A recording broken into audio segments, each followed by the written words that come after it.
I am Alina Baxter, and I just returned from hell, only to realize my heaven had been torched to the ground.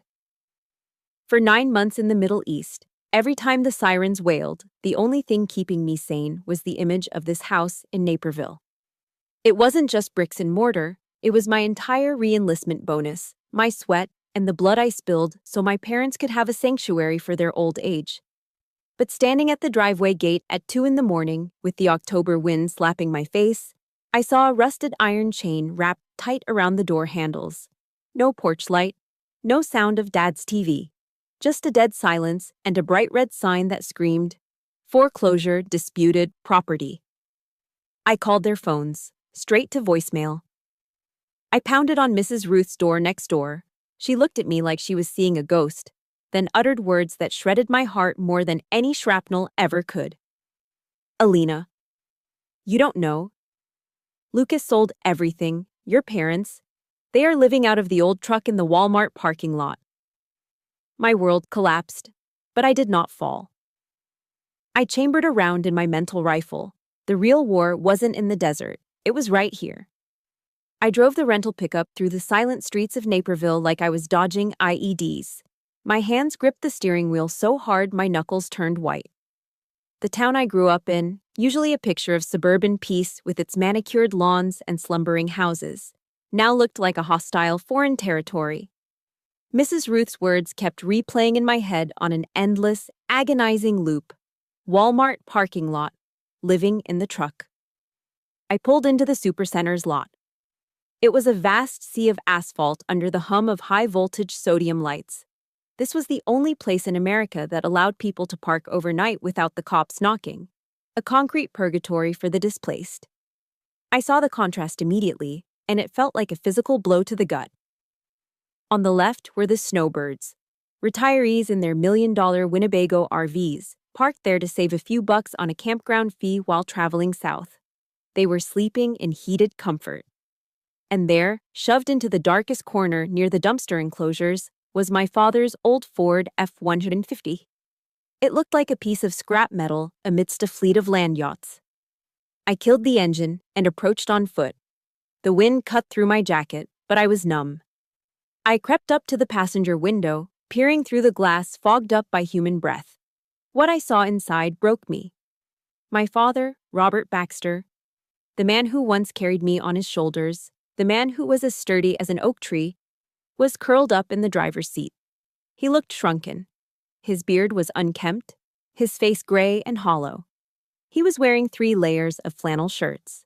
Beside him, my mother, Linda, was holding a plastic-wrapped sandwich from a gas station. She carefully unwrapped it and broke it in half. She didn't take a bite. She handed the bigger half to Dad. They ate slowly, catching every crumb that fell onto the dashboard as if it were gold dust.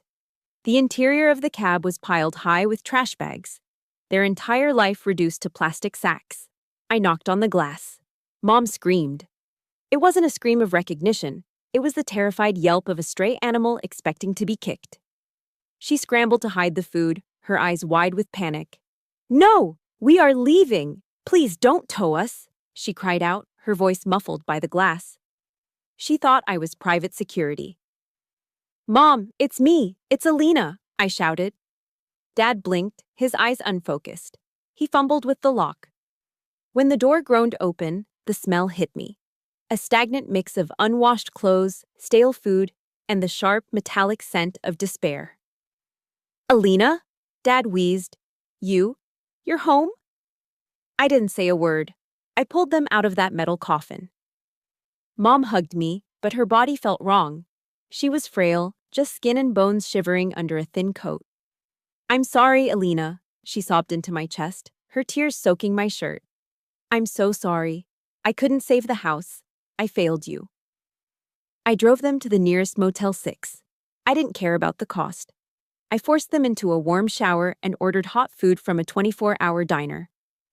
Watching them eat scrambled eggs with shaking hands, the rage began to replace the sorrow. It started in my stomach and rose to my throat, cold and metallic. "How?" I asked, my voice dangerously quiet. "How did this happen?" The story spilled out like battery acid. Lucas, My baby brother. The one I sent money to every month. He had told them the foreclosure papers were just insurance updates. Dad's eyesight was failing, and he trusted his son. Why wouldn't he? He said it was an investment, Dad whispered, looking at his hands. Sports betting. He said he had a system. When he lost, he sold the deed. He forged your name as a cosigner. But the dagger in my heart came next. Mom wiped her eyes with a napkin. When the sheriff came to evict us, Lucas was there. The new owners asked about us. Lucas laughed. He told them. Her voice broke. He told them, "Don't worry about the old folks. They're senile. Just put their junk on the curb. They'll wander off eventually." The room went silent. The hum of the motel refrigerator sounded like a roaring jet engine. He hadn't just stolen their home. He had stolen their dignity. He had treated the people who gave him life like expired produce to be thrown in the trash. I stood up and walked to the window, looking out at the neon sign buzzing in the dark. I wasn't crying anymore. The tears had dried up, replaced by a clarity I hadn't felt since my first combat patrol. I checked the bank app on my phone. I had enough for a war chest. The enemy wasn't in the desert anymore. He was right here in Naperville, probably sleeping in a warm bed paid for with my parents' blood. My hand tightened around the phone. I know I'm not the only one who feels this fire burning inside. If you stand with me, if you believe that betraying your parents is a crime that cannot be forgiven, please hit that like button to give me strength. And tell me in the comments, type justice, if you are ready to see Lucas pay for every single tear they shed. Lucas Baxter had made a fatal tactical error. He thought he was dealing with his big sister. He forgot he was dealing with a staff sergeant. Operation Homefront had just begun. Finding Lucas was easier than tracking a goat herder in the Kandahar Mountains. He had always been sloppy with operational security. I didn't need a satellite feed. I just needed the monthly statement for the emergency credit card I had foolishly entrusted to him 3 years ago. The most recent charge was for a pizza delivery at an apartment complex named The Vistas, just 5 miles from where our parents were currently shivering in a truck cab. I parked the rental truck next to a late-model BMW. This complex was nice. It had a heated pool and a clubhouse. Amenities paid for with the equity of a home my father spent 40 years paying off. I walked up to Unit 3B. I could hear the bass of a video game thumping through the door. I didn't knock. I didn't announce myself. I checked the handle. Locked. I used a simple tension wrench from my multi-tool. It took me less than 10 seconds. I slammed the door open so hard the handle punched a hole in the drywall. The smell hit me first. A suffocating cloud of high-grade marijuana, stale beer, and rotting garbage. It was the scent of decay masked by expensive cologne. Lucas was sprawled on a leather sectional that looked brand new. He was wearing a headset, staring at a 60-inch television screen where colorful explosions were flashing. He was surrounded by a fortress of empty pizza boxes and glass bottles. He didn't even turn his head. He thought I was the delivery driver. "Yo, doors open!" he yelled over the sound of gunfire from the TV. "Just drop the wings on the counter. Did you bring the ranch dipping sauce this time?" I walked over and ripped the power cord of the television out of the wall. The screen went black. The room plunged into silence, except for the hum of the air conditioner set to a crisp 68 degrees. "Hey, what the hell, man? I was in a ranked match." Lucas jumped up, spinning around, ready to fight. He froze when he saw me. He saw the combat boots first, then the camouflage cargo pants, and finally, my face. "Alina?" He blinked, his eyes bloodshot and glassy. "Oh, it's the war hero. You're back." There was no fear, no shame. He just smirked, that entitled, arrogant twist of the lips that made my hands itch to strangle him. He collapsed back onto the sofa, grabbing a bottle of beer. "I thought you were stuck in the desert for another month," he said, taking a swig. "If you came for money, you're late. The market has been brutal. My investment strategy hit a snag." "Investment strategy?" I repeated, my voice low and dangerous. I kicked a pile of losing parlay tickets from a sports betting app scattered on the floor. "You call blowing our parents' life savings on DraftKings an investment?" Lucas rolled his eyes. It's called day trading sports futures, Alina. You wouldn't understand. It's high risk, high reward. I just had a bad streak. You sold the house, I said, stepping closer. You forged my signature. You threw Mom and Dad onto the street like garbage. I didn't throw them anywhere, he snapped, his tone suddenly defensive. I liquidated an asset. That house was falling apart anyway. And honestly, it was my inheritance. I just accessed it a little early. Why wait until they're dead to enjoy the money? The air left my lungs. Inheritance? They are still alive, Lucas. They are sleeping in a parking lot eating cold sandwiches while you drink $50 bourbon. I grabbed the front of his designer hoodie and hauled him to his feet. He was taller than me, but he had no core strength. He was soft, doughy from years of sitting in chairs while I was marching with an 80-pound ruck. Let go of me! He shoved my hands away, stumbling back. Then, he played the card I hated the most. The victim card. You don't get to judge me, he screamed, his face turning red. You left! You ran off to play soldier for 3 years. Who had to listen to Dad tell the same boring war stories 1,000 times? Who had to drive Mom to her eye appointments? Me. I had to deal with their toxic negativity every single day. It was a hostile environment, Alina. I deserved that money for putting up with them. He truly believed it. He believed that doing the bare minimum for his family was a burden that required a 6-figure paycheck. He had twisted his laziness into martyrdom. I looked around the room. I saw a pair of limited edition sneakers on the shelf. Air Jordans that cost more than Dad's truck. I saw a new iPhone, a drone, a VR headset. Every single item in this room was a piece of my father's sweat and my mother's tears. I wanted to break his jaw. My training told me to neutralize the threat, but breaking him physically would be too easy. It would heal. I needed to break his world. I took a step back. I pulled out my phone. What are you doing? Lucas asked, nervous for the first time. Documenting the crime scene, I said calmly. I snapped photos of the drugs on the table. I took pictures of the expensive electronics. I took a close-up of him, red-faced and high. You think you're tough? Lucas sneered, trying to regain his composure. Go ahead. Tell Mom. She won't do anything. She knows I have anxiety. She won't let you hurt me. I'm not Mom, I said, putting the phone away. I'm Staff Sergeant Baxter, and you just declared war on the wrong soldier. I turned my back on him. Get out of my house, he screamed after me, and don't expect me to visit those old losers. I walked out the door, the sound of his voice fading behind me. I didn't slam the door this time. I left it wide open. Let the neighbors see the rot inside. I had the evidence. Now, I needed the gavel. It was time to go to court. I approached the recovery of my family's home like an intelligence operation. Emotions were a liability. Evidence was the only currency that mattered. For 3 days, I did not sleep. I sifted through the garbage bins behind the apartment complex where Lucas lived, ignoring the stench of rotting takeout and stale beer. I was looking for paper trails. I found them at the bottom of a trash bag. Crumpled sheets of notebook paper where Lucas had practiced forging my signature over and over again. It looked like the handwriting of a child trying to mimic an adult, shaky but determined. I pulled the security footage from Mrs. Ruth's Ring camera next door. It showed Lucas meeting with a notary public on the front porch while my parents were at a doctor's appointment.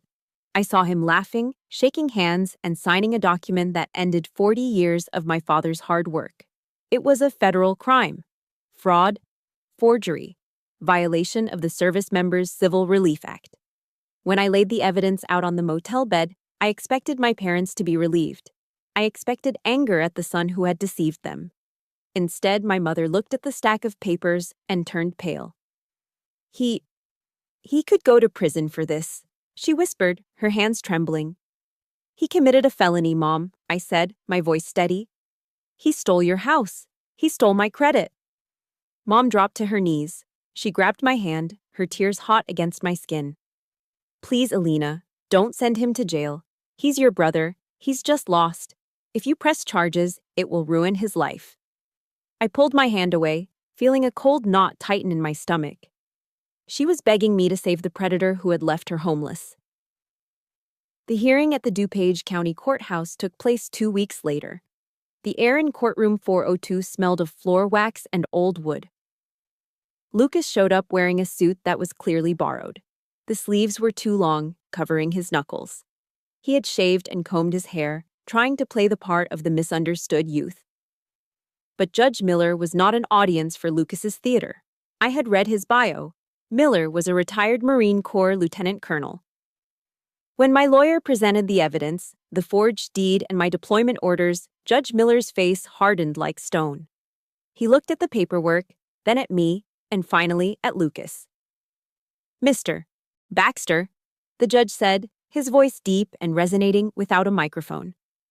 "You are aware that the Service Members Civil Relief Act protects active duty personnel from civil proceedings while they are serving their country? You forged the signature of a staff sergeant while she was overseas protecting your right to stand here and lie." Lucas shrank in his seat.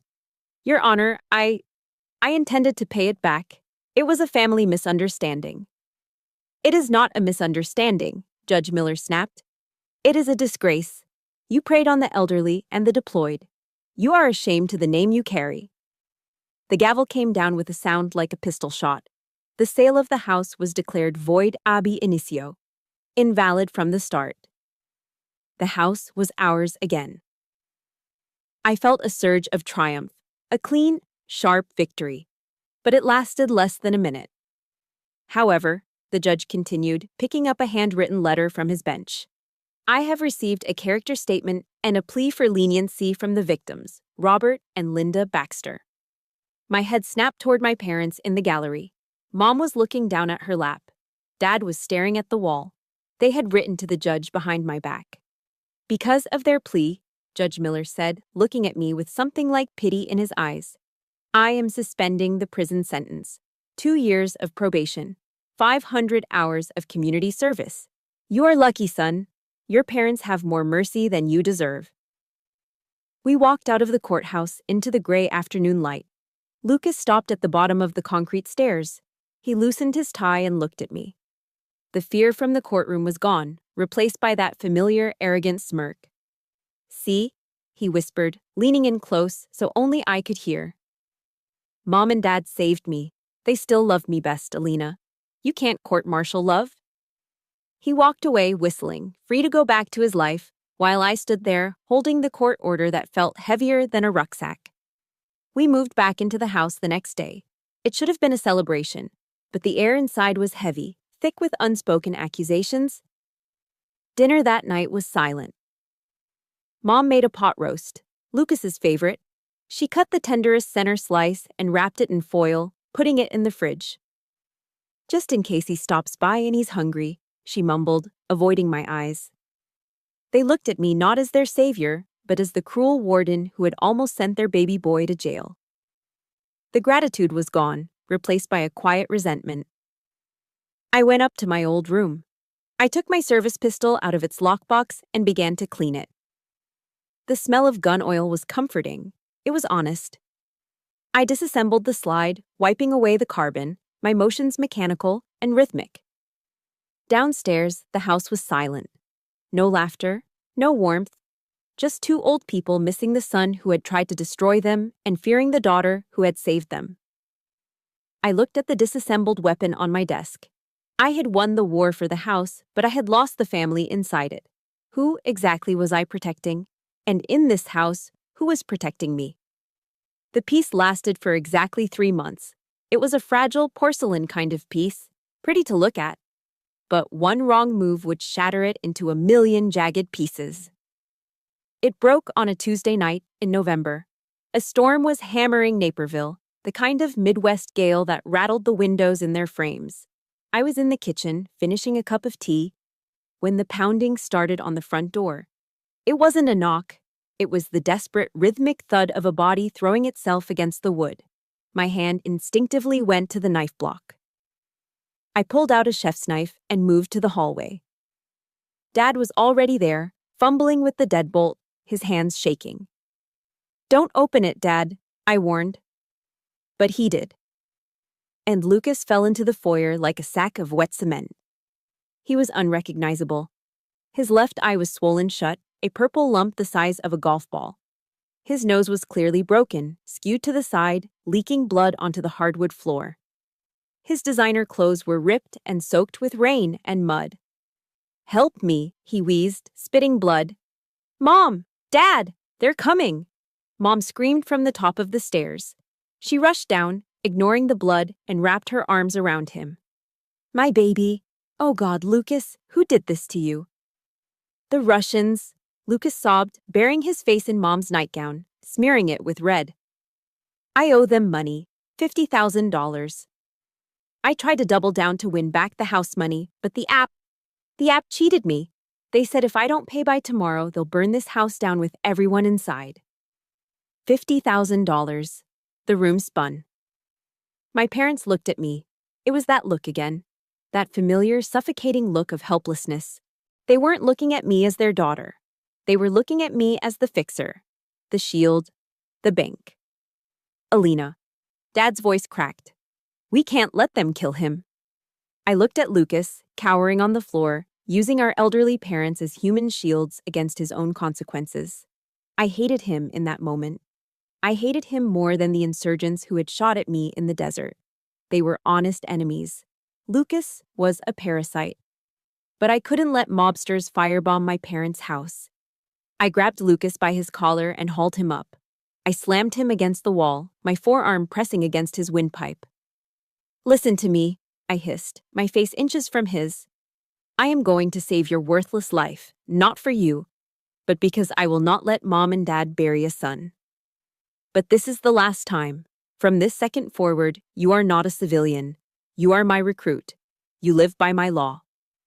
I dragged him to the kitchen table. I grabbed a notepad and a Sharpie. "The Baxter Rules of Engagement," I said, slamming the pen down.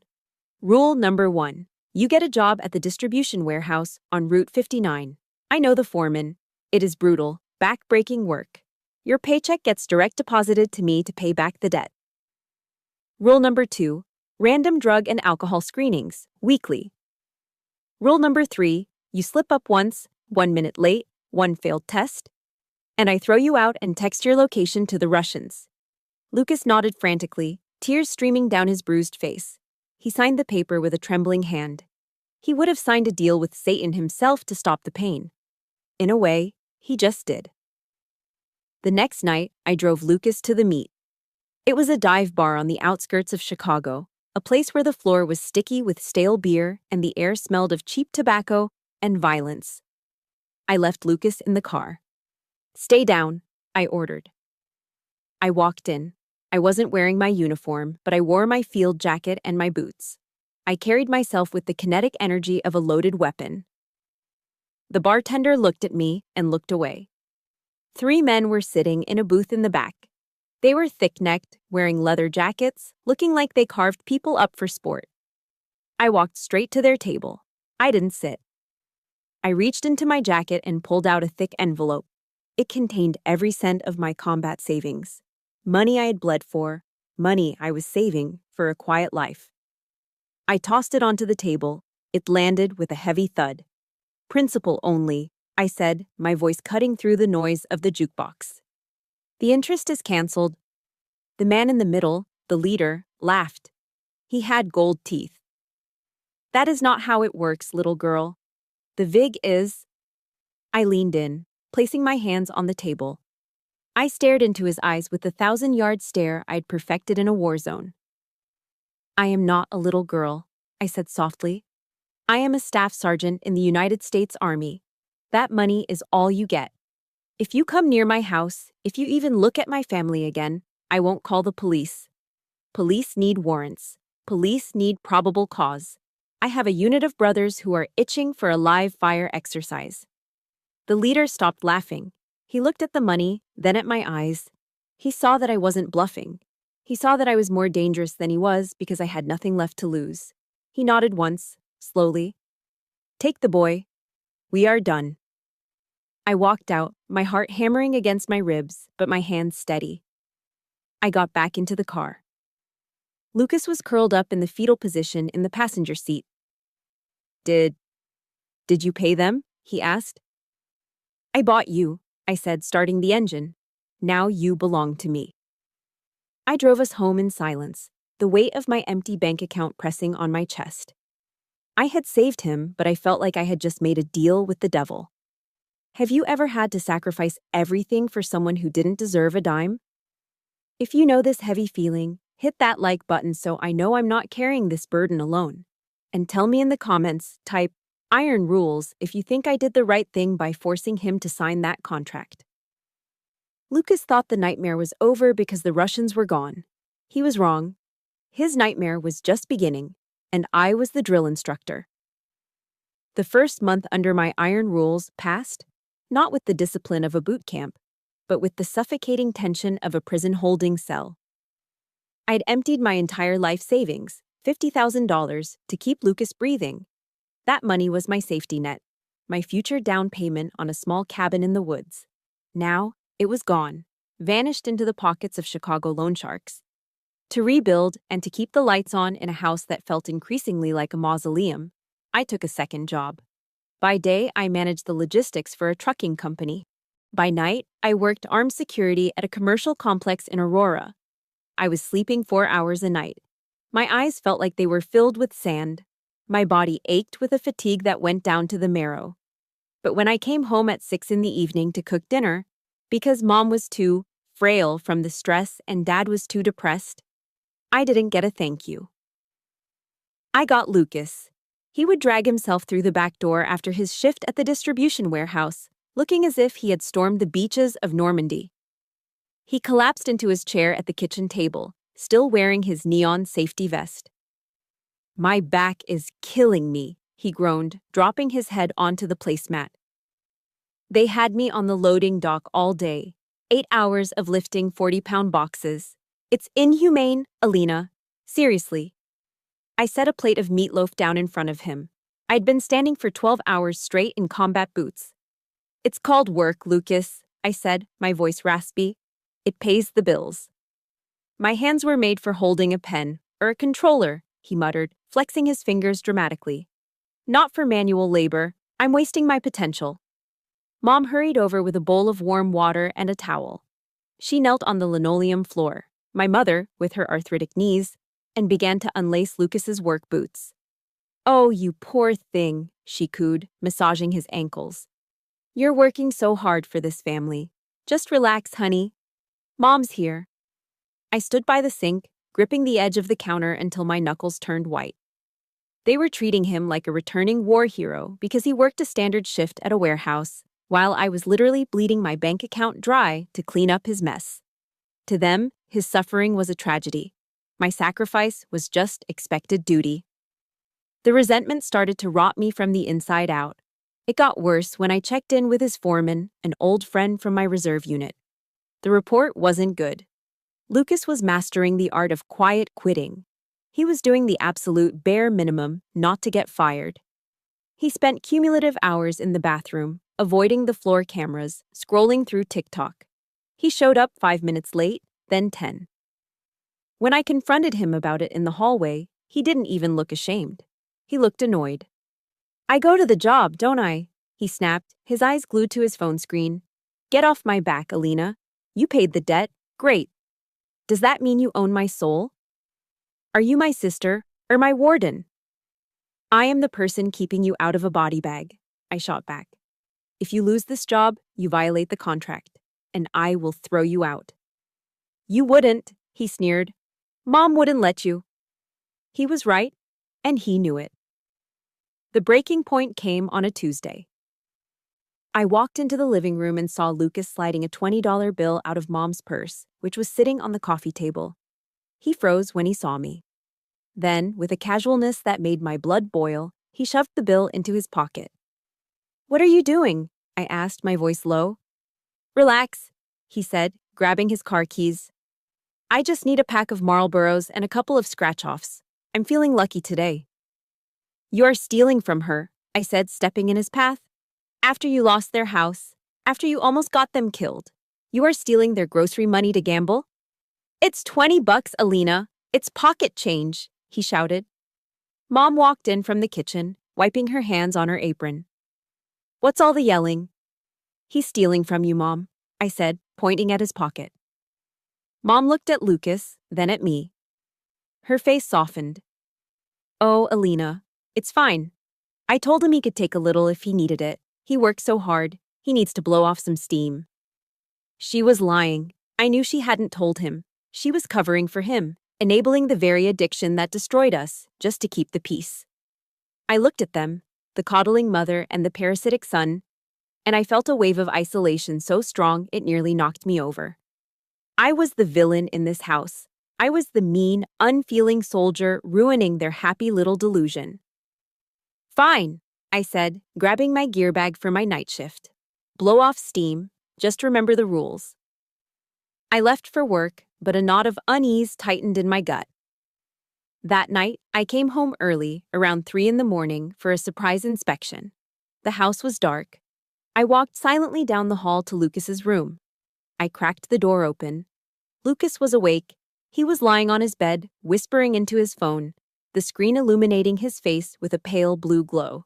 He was smiling, a manic, excited smile I hadn't seen in months. Yeah. No, she's at work, he whispered. Tomorrow night. Definitely. I can get it. When the floorboard creaked under my boot, he jumped. He slammed the phone down and shoved something under his pillow. His eyes darted around the room, wide and guilty. What do you want? He demanded, his voice cracking. Can't a guy sleep? Who are you talking to? I asked. No one, just a podcast. Get out, Alina. I stared at him for a long moment. My intuition, honed on the streets of Fallujah, was screaming at me. The enemy wasn't defeated. He was regrouping. He was planning an ambush. Go to sleep, Lucas, I said, slowly closing the door. I didn't sleep that night. I sat in the kitchen with my gun oil and my rags, waiting for the sunrise, knowing that the storm hadn't passed. It had just been the eye of the hurricane, and the trailing winds were about to tear the roof off. The call that ended my brother's life, at least the life he had in my heart, came at 10 o'clock on a Tuesday night. I was at my security job, patrolling a dark parking lot, when my phone buzzed. It was Mike, the foreman at the distribution warehouse. Alina, look, I'm sorry to bother you, Mike said, his voice awkward. I just wanted to offer my condolences. I didn't know until today. I stopped walking. Condolences? For what? For your dad, Mike said. Lucas has been out for 3 days. Bereavement leave. He said his father passed away suddenly. The world tilted on its axis. My blood didn't just boil, it evaporated. He hadn't just skipped work. To get out of lifting boxes for a few days, Lucas had looked a man in the eye and killed his own father with a lie. He had cursed the very man whose roof was keeping him dry. My father is alive, Mike, I said, my voice shaking with a cold, lethal rage, but Lucas is done. I clocked out early. I drove home through a torrential downstorm, the rain hammering the windshield like machine gun fire. My hands were squeezing the steering wheel so hard I thought the plastic might snap. When I pulled into the driveway, I saw it. The house wasn't mourning, it was vibrating. Thumping bass from a trap song shook the front window panes. Purple and green lights flashed from inside. And the smell, even through the rain, as soon as I opened my car door, the skunk-like stench of high-grade marijuana hit me. I unlocked the front door and walked into a nightmare. My parents' living room, usually a sanctuary of quiet and order, looked like a frat house after a bender. Red Solo cups were scattered everywhere, spilling sticky beer onto the carpet. A haze of smoke hung in the air. 5 or 6 strangers, kids with neck tattoos and saggy pants, were sprawled on the furniture. But then I saw the mantelpiece. Above the fireplace sat the most sacred object in our house, a triangle-folded American flag in a cherrywood case. It was the burial flag presented to my grandmother when my grandfather, a World War II veteran, was laid to rest. One of Lucas's friends was leaning against the mantel, using the flag case as a coaster for his sweating beer cup. A ring of water was soaking into the wood. Get out! My voice wasn't loud. It was a low growl, like a tank engine turning over. The music stopped. Lucas stumbled out of the kitchen, holding a bottle of vodka. He was shirtless, sweating, his eyes glazed and wild. Yo, look who's back, he slurred, swaying. The warden. Party's over, guys. Drill Sergeant is home. Where are Mom and Dad? I asked, stepping over a pile of trash. They went to bed. Lucas waved a dismissive hand. They didn't like the music. Total buzzkills. I looked down the hall. The door to the master bedroom was shut tight. I knew they weren't sleeping. They were hiding. They were cowering in the dark, terrified of their own son and the strangers he had invited into their sanctuary. I snapped. Everybody out, now! I roared, grabbing the kid by the mantelpiece by his collar and shoving him toward the door. If you are not out in 10 seconds, I am breaking limbs. They scrambled. They saw the look in my eyes, the look of someone who had cleared rooms in Fallujah. And they ran.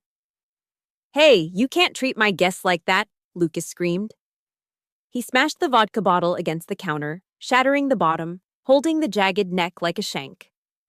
You ruined my night, he spat, swinging the glass wildly. You always do this. You come in here with your uniform and your rules, acting like you're better than me. You're just jealous because I'm the golden child. Mom loves me. She tolerates you. I didn't flinch. I stepped inside his clumsy swing, grabbed his wrist, and twisted. He screamed as the glass fell to the floor. I swept his legs, and he hit the hardwood with a thud that shook the house. I flipped him over and pinned his arm behind his back, pressing his face into the beer-soaked rug. I paid your debt, I hissed into his ear. I saved your life. And you cursed Dad to die so you can get high? Let me go, Lucas shrieked, thrashing uselessly. I hate you. You think you're a hero? You're just a bully. I wish you never came back. And then, he said it. The words that severed the last thread of DNA connecting us. I wish you had died in Iraq, he screamed, spit flying from his mouth. If you had stepped on an IED, we would have gotten $400,000 from your SGLI insurance. We would be rich. We wouldn't need you. We would just have the money. The silence that followed was louder than the storm outside. He didn't want a sister. He wanted a payout. To him, my life was worth less than the policy check. I stood up. I wasn't angry anymore. I was empty. I grabbed him by the waistband of his jeans and the scruff of his neck. I dragged him to the front door like a bag of garbage. He was kicking and crying now, realizing he had gone too far, but it was too late. I opened the door and threw him down the concrete steps into the mud and the rain. Alina, no! Mom's voice came from the hallway behind me. She was weeping, reaching out. Don't throw him out. It's storming. I didn't look back at her.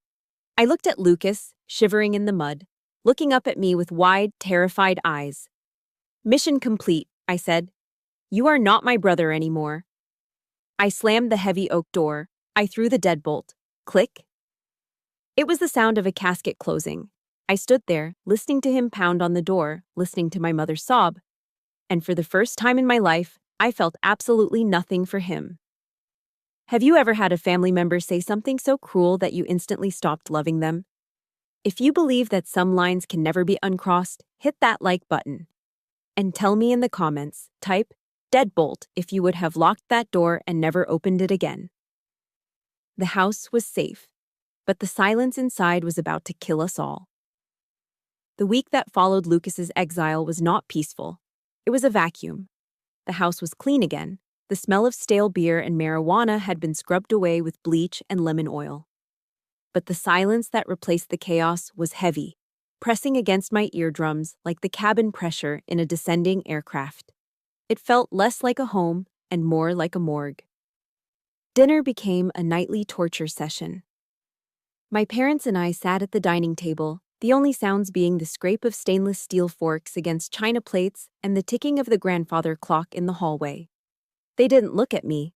They stared at their food or at the empty chair where Lucas used to sit. Their eyes were hollow, filled with a silent, screaming accusation. You did this. You banished him. Dad was the first to show the physical toll. He had always been a strong man, a retired union pipe fitter with hands like vice grips. But in just 7 days, he seemed to have aged 10 years. His skin took on a gray, waxen pallor. He spent his days sitting in his recliner by the front window, staring out at the driveway, his hand absent-mindedly rubbing the left side of his chest. You're cruel, Alina. Mom finally broke the silence one evening. Her voice wasn't angry. It was trembling, which was worse. It's been raining for 3 days. Where is he sleeping? What is he eating? What if the Russian men find him? I put my fork down, my appetite gone. Mom, I am saving him. If we keep cushioning his fall, he will never learn to stand up. He needs to hit rock bottom. I don't care about your lessons, she cried out, covering her ears like a child. I don't need your logic. I need my son. You treat this family like a platoon, Alina. But we are not soldiers. We are just people. I looked at Dad. Dad, tell her. Tell her he threatened you. Tell her he wished I was dead for the insurance money. Dad didn't look up. He just let out a shallow, wheezing breath. I just want peace, he whispered, rubbing his chest again. I'll be dead soon enough, and then you two can stop fighting over my grave. The words hit me like a physical slap. I watched him struggle to breathe after climbing the stairs. I wanted to take him to the emergency room.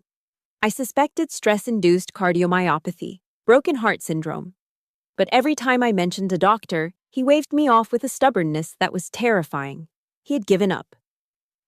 I couldn't breathe in that house anymore. The guilt was a toxic gas filling every room. I needed air. I made a decision that I would regret for the rest of my life. I volunteered for a 4-day training exercise at a base in Wisconsin. It was a short temporary duty assignment.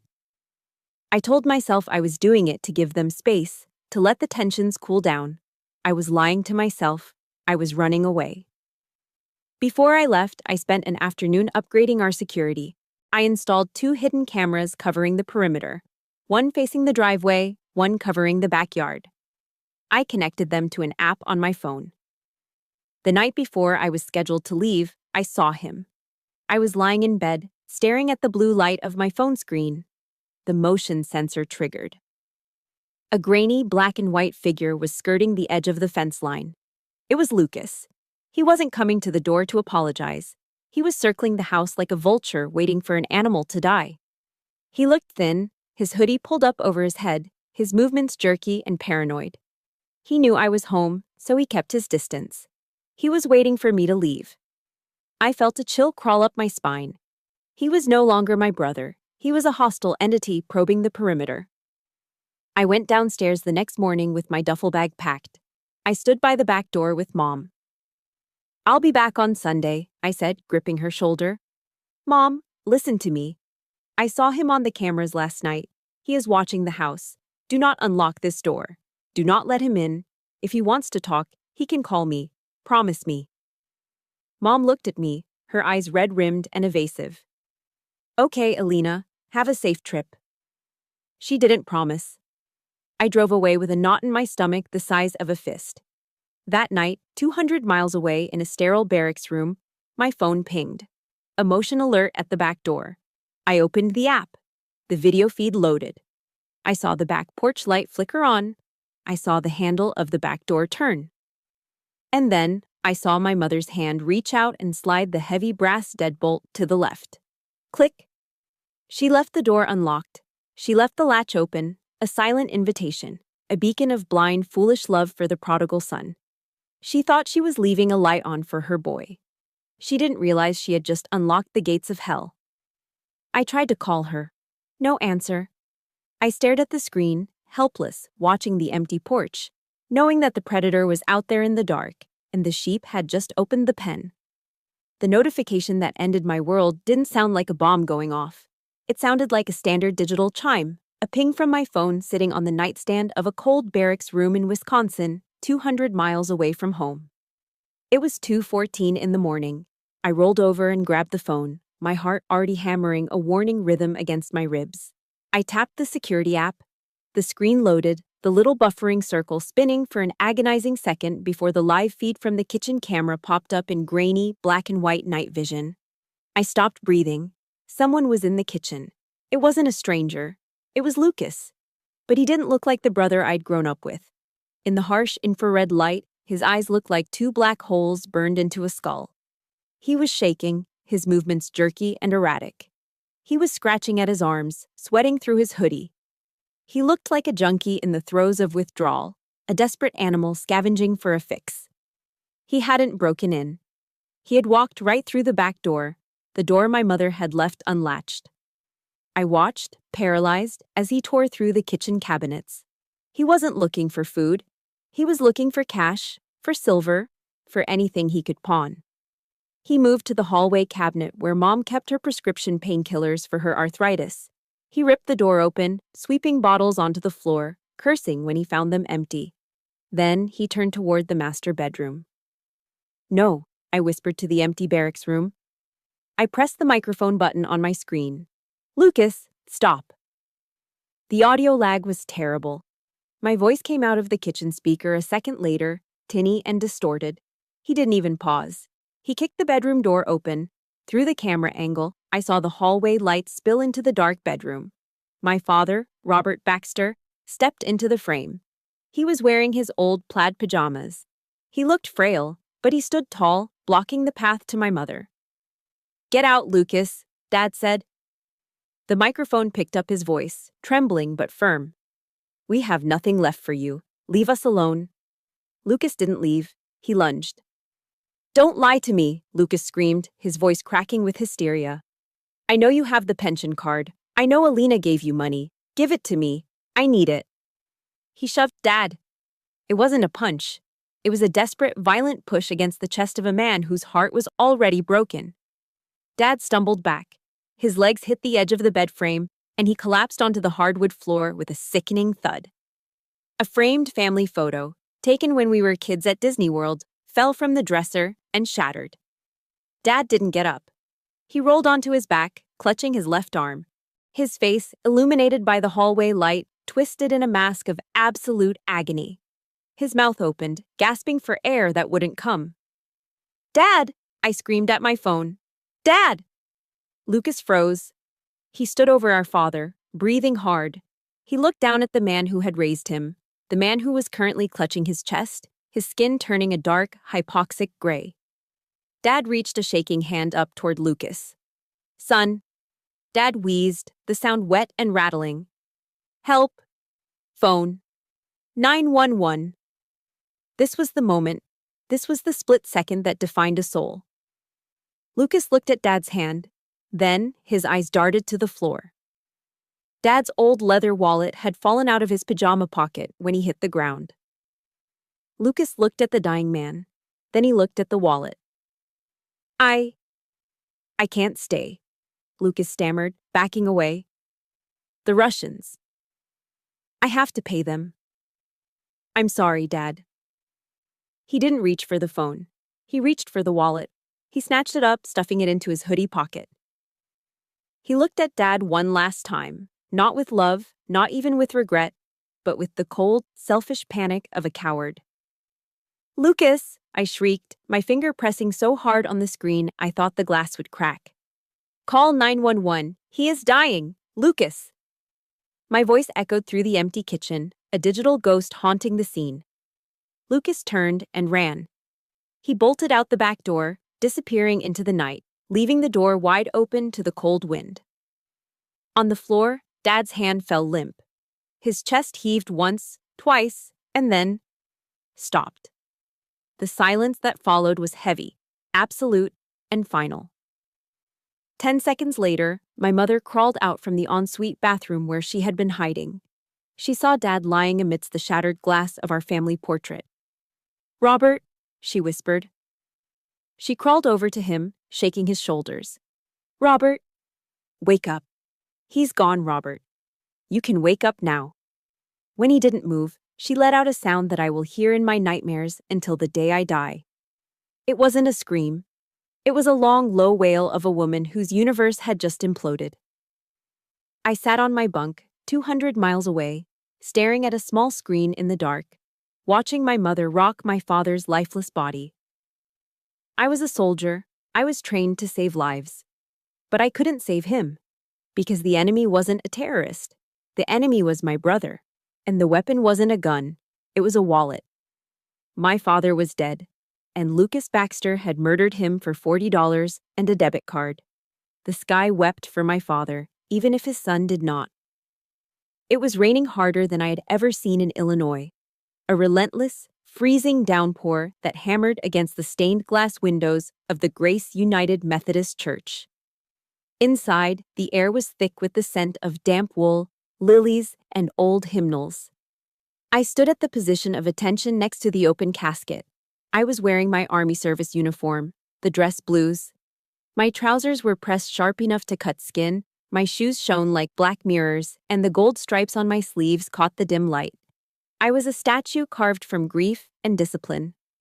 My mother sat in the front pew in her wheelchair.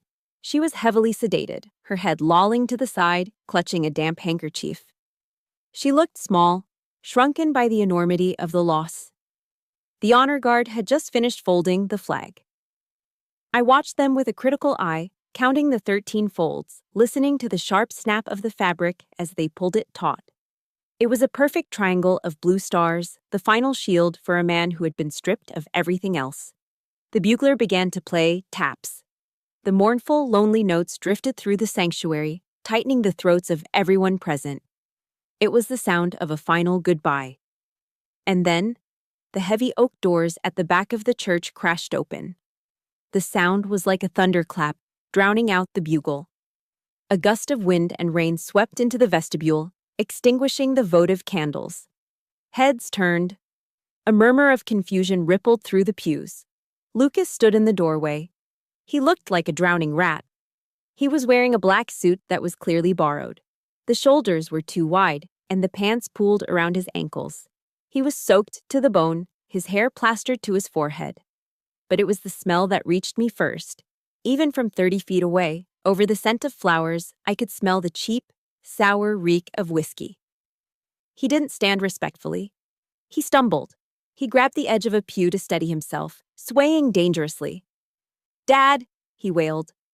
His voice was loud, slurred, and theatrical. "I'm here, Dad. I made it." The silence in the church was absolute. The disrespect was palpable. He hadn't come to pay respects. He had come to perform. He was making my father's death about his grief, his redemption, his scene. He began to walk down the center aisle.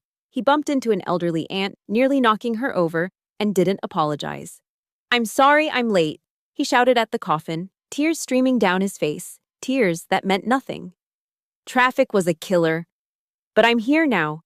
Your boy is here." Something inside me snapped. It wasn't a thread, it was a steel cable. The discipline that the Army had drilled into me for a decade evaporated in a single heartbeat. I broke the position of attention. I stepped away from the casket. I walked into the center aisle to meet him. Clack, clack, clack. My low-quarter shoes struck the marble floor with a rhythm that sounded like a drumbeat of war. I didn't rush. I walked with the terrifying purpose of a predator closing in on wounded prey. Lucas saw me coming. He stopped, swaying, a sloppy grin spreading across his face. He opened his arms wide as if expecting a hug. "Sis," he slurped. "Alina? We're orphans now, huh? Come here." I didn't slow down. I didn't say a word.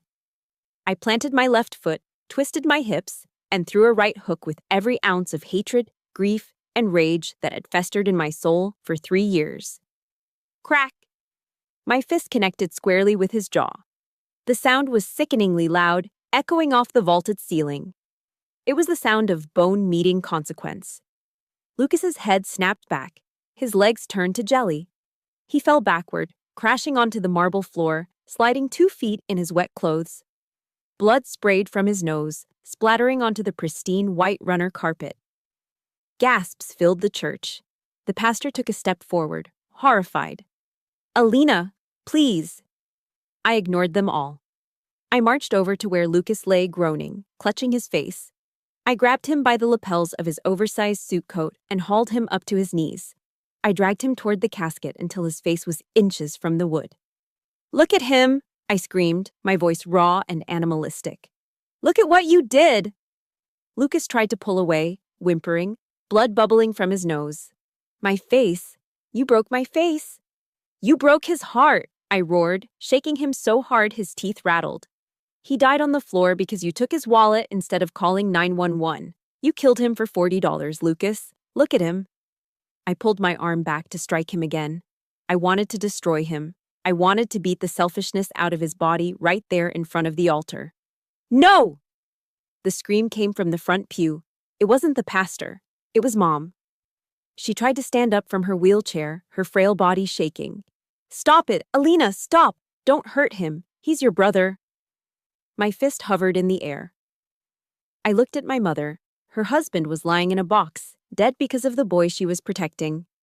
And even now, in the shadow of the cross, she chose him. She would always choose him. The fight drained out of me. My hand dropped. I let go of Lucas. He scrambled backward on his hands and knees, slipping in his own blood, terrified of the monster his sister had become. He looked at me, then at the congregation staring at him with judgment, and he broke. He turned and ran, scrambling down the aisle and out the open doors into the rain, fleeing like the coward he was born to be. I stood alone in the center of the church. My chest was heaving, my right hand was throbbing, the knuckles split and bleeding. I looked at my hand. It was stained with my brother's blood. I turned back to the casket. I placed my bloody hand on the polished wood, leaving a red smear on the mahogany. I'm sorry, Dad, I whispered, the tears finally coming, hot and fast. I'm so sorry. The rain pounded on the roof, washing the world outside, but nothing could wash away the stain in this room. The family ended here, not with a prayer, but with a punch. 2 years have passed since the rain washed my brother's blood off the marble floor of the church. I hung up my uniform for good. I received an honorable discharge, trading the desert camouflage for the gray sweatpants of a civilian. I couldn't justify carrying a rifle to protect a nation when I had failed so spectacularly to protect the people under my own roof.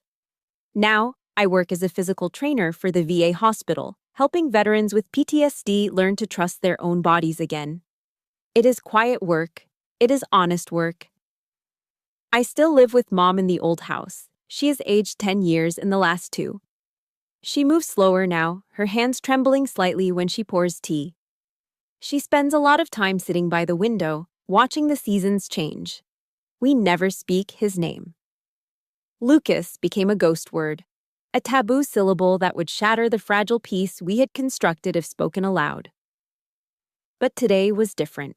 Today was the 2nd anniversary of the day my father's heart stopped beating. I drove Mom to the cemetery on the outskirts of Naperville. It was late October, and the Midwest was putting on its final fiery show before the winter death. The maple trees lining the cemetery roads were exploding in colors of burnt orange and deep crimson. The air was crisp, smelling of dried leaves and wood smoke.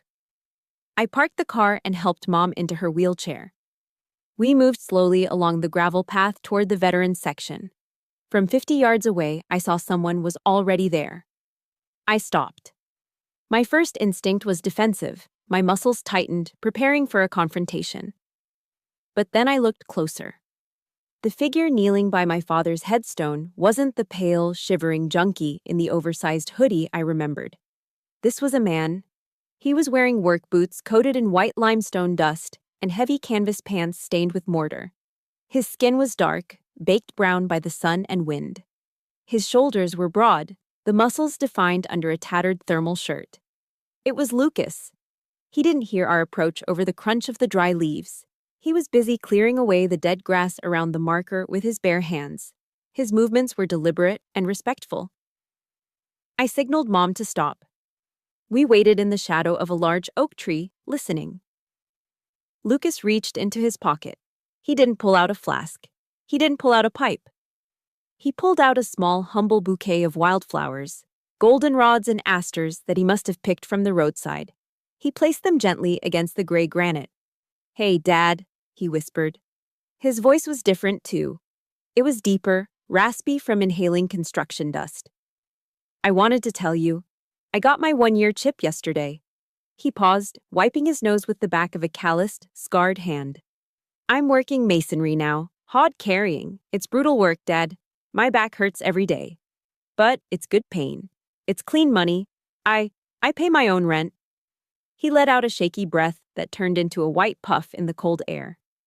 "I didn't bet on the game last Sunday. I didn't even watch it. I just wanted you to know. I'm trying. I'm so sorry, Dad." His shoulders began to shake. He wasn't performing for an audience this time. He was weeping. These were the tears of a man who had hit the absolute bottom of the abyss and was clawing his way back up, inch by painful inch. Mom let out a small gasp. Her hand flew to her mouth. She started to push the wheels of her chair forward. "Lucas," she breathed. I put a firm hand on her shoulder, stopping her. "No, Mom," I said softly. "But he's crying, Alina." "He's sorry," she pleaded, looking up at me. "I know," I said. "But let him stand. If we go over there and coddle him, if we hand him a tissue and tell him it's okay, we undo everything. He needs to carry this weight. It's the only thing keeping him sober." Lucas heard us. He froze. He slowly wiped his face and stood up. He turned around. For a long moment, the three of us stood there, separated by 20 feet of autumn leaves and a lifetime of regret. He looked at Mom, and I saw a flicker of the old longing in his eyes, the desire to run to her and be comforted. But he didn't move. He looked at me. He saw the sister who had paid his debts and the soldier who had beaten him bloody in a church. There was no hatred in his eyes anymore, just a heavy, solemn understanding. He knew the boundary line I had drawn was permanent. He straightened his back, he looked at me, and he nodded, just once. It wasn't a plea for forgiveness. It was a salute. It was an acknowledgement that I had done what was necessary. I looked at my brother, the construction worker, the recovering addict, the man, and I nodded back. He didn't try to speak. He picked up his hard hat from the grass, turned, and walked away toward the service gate. He walked with a limp, perhaps from the work, perhaps from the scars. He walked alone, his shadow stretching long and thin over the gravel path. I watched him go until he disappeared behind the row of cedars. I stepped up to the grave. I placed my hand on the cold stone next to his wildflowers. "You see that, Dad?" I whispered. "He's working. He's living." A gust of wind blew through the trees, scattering a shower of gold leaves around us. For the first time in 2 years, the crushing weight on my chest lightened. I hadn't saved the Lucas of the past. But maybe, just maybe, my cruelty and my father's death had purchased a future for the man who just walked away. It was a terrible price to pay. But it was the truth. I turned the wheelchair around. "Let's go home, Mom," I said. And for the first time, the word home didn't feel like a battlefield. It just felt like a place to rest. Looking back, I realized that the hardest battle I ever fought wasn't in the desert, and it wasn't against my brother. It was the battle against the instinct to enable him. We often think that love means cushioning the fall, but I learned the hard way that true love sometimes means letting someone hit the ground so they can finally learn to stand up. My parents' kindness became a cage that kept Lucas sick, and it cost my father his life to break that lock. If you are holding someone up who refuses to walk, remember this. You aren't helping them, you are crippling them. Real love requires the courage to set boundaries, even when it breaks your heart to do so. I shared my scars with you today not for pity, but for connection. I know many of you are fighting your own wars behind closed doors, dealing with addiction, betrayal, or the agonizing guilt of practicing tough love. You are not alone in those trenches. If my journey gave you even an ounce of strength or perspective, please honor my father's memory by hitting that subscribe button and turning on notifications. It helps us keep these stories alive. And talk to me in the comments below. Have you ever had to cut ties with a family member to save them or yourself? I will be reading your stories tonight.